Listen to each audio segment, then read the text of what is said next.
jets. The vehicles that terrorized GTA Online before the Oppressor Mark II was added in the After Hours DLC. The good old days. Hello and welcome to my expert guide on all jets within GTA Online. The reason why I'm making this video is because I saw videos talking about expert guides on different kind of vehicles, such as like the Laser, Chernobog, Oppressor Mark II, and even the Faggio. And I can't simply focus on one vehicle because over the 5 years that I've played this game, I have flown all the different types of jets and I can't really decide which jet I would want to talk about. So I'm just doing all 5. To start out with the OG jet ever since the release of GTA Online, the Laser. The Laser has always been a very overpowered jet in my opinion. The fact is that to this day it still has the explosive rounds from 2013, making it pretty much the most powerful jet within the game that you can get your hands on. And it's the only jet that you can steal from the military base, so you could just get a free jet from the military base and voila, there you go. You have the most overpowered thing in the game in my opinion besides the Oppressor Mark II. In addition of the main cannons, you also have the rockets, which have a longer firing range than any jet in the game. What I mean by this is when you fire the rocket will eventually explode in midair. And the Laser is the only known jet to have a longer firing range. In addition of the weapons that are on the Laser, the mobility of it is also excellent too. Not the best overall, but it's still way better than some other jets that you will be looking into. Quick note, all jets' physics don't work the same way. So for an example, with the Laser and the Molotov, for whatever reason, if you cut the engine on the Molotov, it'll glide. But if you cut the engine on the Laser, it will just fall straight to the ground. Doesn't even matter how much airspeed you have. Surprisingly, the Laser is not that fast actually when it comes to all the different types of aircrafts. The only thing that the Laser beats is the B-11 when you're flying at the altitude where you gain the speed boost. Now don't get me wrong, it is fast, but however when it comes to the other jets that have been added in the game, they are much faster jets. Especially you got to keep in mind that the vehicle was released in 2013. Next up is the Hydra, which was added in the Heist DLC. The Hydra is the only jet that is capable of vertical takeoff and landing, making it very easy to call it in via Pegasus and getting it to a helipad. However, that's the only real good trait about it besides its weapons. Everything else about the jet is subpar. You could find something better about it. The mobility kind of sucks, the acceleration kind of sucks. Top speed, it's very fast, but if you're looking for a fighter, the Hydra isn't really it. And the reasoning why I don't think it's a really good fighter is also it's very, very big compared to the Laser. So in a dogfight, you're going to get outturned by the Laser, and not only that, but the wingspan for the Hydra, it's much larger. In the Hangar, the Hydra is considered a medium-sized aircraft, so trying to fight a smaller aircraft that's more agile is just bad news. You can still take out the Laser with the explosive cannons that it has, so in a fight it can still one-shot the Laser, but if you're in a turning battle, you're gonna get outmatched by the Laser. It's not bad for ground targets, however. It's actually great for taking out ground vehicles because you can go in the hover mode and use it as kind of like a Savage or an attack chopper. The one downside is with the Hydra is if you're doing a very sharp turn or doing the circle method to dodge missiles, you doing that is actually losing you speed and missiles will eventually catch up to you. You could get shot down by a buzzard simply just flying in a circle for more than a minute. That really only happens if you're at very low altitudes, however, but that's where you're going to find most vehicles, especially the Oppressor Mark II. If you're at a higher altitude, that probably won't happen, but just in case. Next up, and personally my favorite jet added in GTA Online is the Molotov.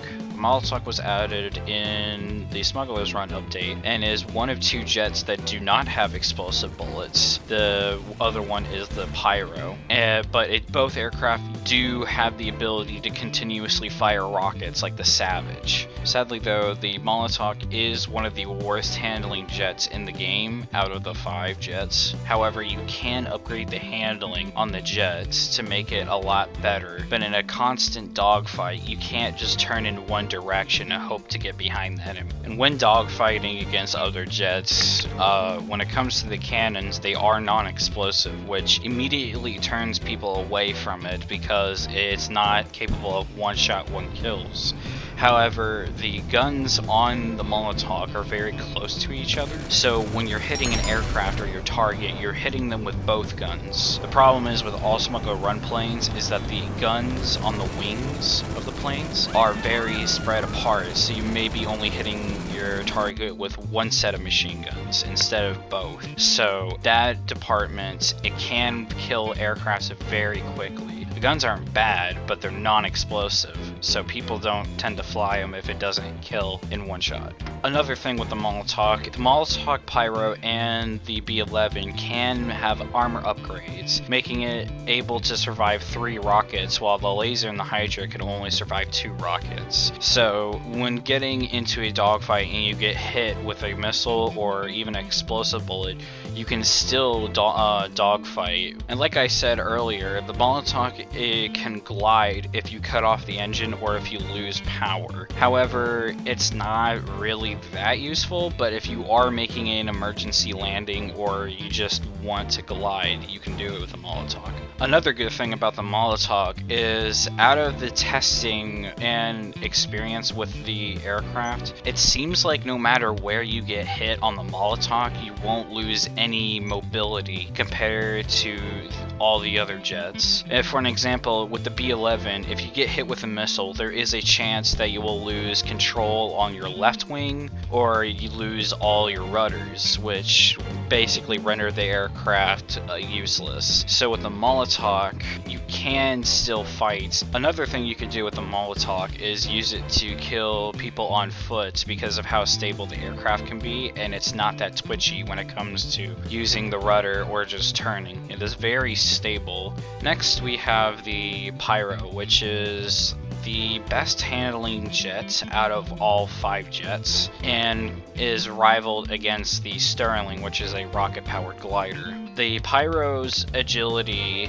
and the fact that you can upgrade the handling makes it the best overall dogfighter when it comes to mobility, simply because it is so easy to get behind a target that all you could actually just do the circle method and you'll get behind them. It's that easy. It's kind of ridiculous. And to add on top of that, the turn radius for the thing is so good. If a Press Mark II or any other jet locks onto you, all you have to do is level the aircraft out, hit L1 or R1 depending on what you are, just hitting your rudder so you slightly turn to the right or left. You could just dodge missiles. You don't even have to really do the circle method. You literally could just hold the controller with one button or press one key on your keyboard and you'll just outrun missiles because of how fast you're going.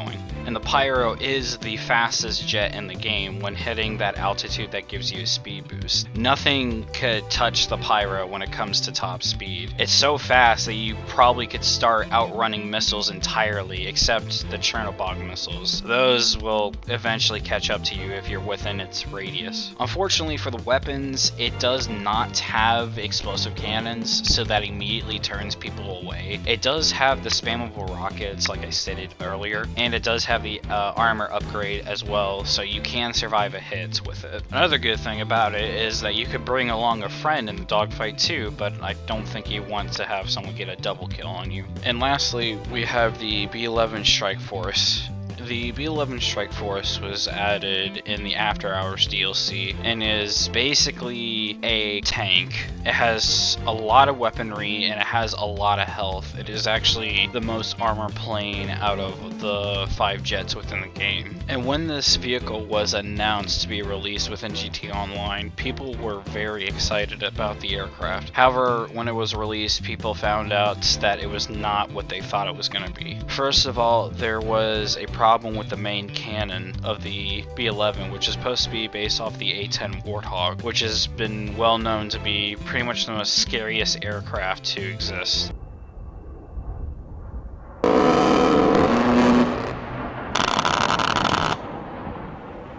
And in GTA Online, it's pathetic. Even though the B-11 Strike Force has a minigun on the front of the jet, the fire rate is not the same as you think it would be on the Laser Hydra. The fire rate can be compared to, say, something of the Combat MG, when the Laser and Hydra's machine guns or explosive cannons fire the same rate as a minigun. If you're using the minigun against ground targets like tanks and trucks and vehicles like that, it isn't terrible, but if you're using it against people that are on foot, you might as well hit them with your plane, because it takes 2 shots to fully kill somebody on foot, and if you do hit somebody, they'll go flying, so even if you land that first shot, they're just going to fly out of the way of the second shot with its slow fire rate. Even though the minigun is really pathetic for what it's supposed to be, it makes up in the amount of different weapons that it could have. The B-11 is the most weaponized jet out of all 5 jets. It not only has an explosive MG, but also has homing rockets, barrage, and even can drop bombs of your choice, whether explosive, incendiary, gas, or cluster. And with the homing rockets, you can spam them just like the Pyro and the Molotov. However, the downside is that they do actually have an ammo count of 30 rockets. Once you fire all 30 rockets, that's it, you're done. You have to go and resupply the vehicle.